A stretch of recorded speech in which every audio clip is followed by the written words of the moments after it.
President Obama on Tuesday largely commuted the remaining prison sentence of Chelsea Manning, the Army intelligence analyst convicted of an enormous 2010 leak that revealed American military and diplomatic activities across the world, disrupted the administration, and made WikiLeaks, the recipient of those disclosures, famous.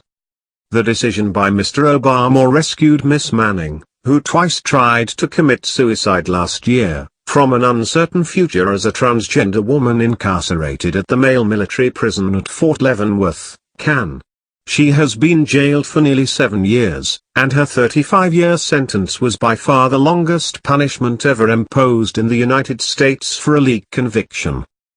Now, under the terms of Mr. Obama's commutation announced by the White House on Tuesday, Miss Manning is set to be freed in 5 months, on May 17 of this year, rather than in 2045.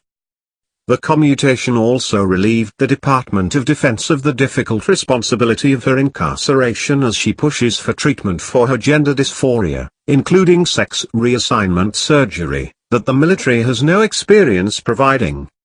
In recent days, the White House had signaled that Mr. Obama was seriously considering granting Miss Manning's commutation application, in contrast to a pardon application submitted on behalf of the other large-scale leaker of the era, Edward J. Snowden, the former intelligence contractor who disclosed archives of top-secret surveillance files and is living as a fugitive in Russia. Asked about the two clemency applications on Friday, the White House spokesman, Joshua Earnest, discussed the pretty stark difference between Miss Manning's case for mercy with Mr. Snowden's. While their offenses were similar, he said, there were some important differences.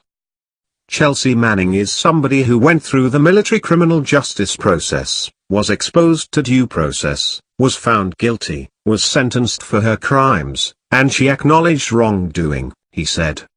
Mr. Snowden fled into the arms of an adversary, and has sought refuge in a country that most recently made a concerted effort to undermine confidence in our democracy.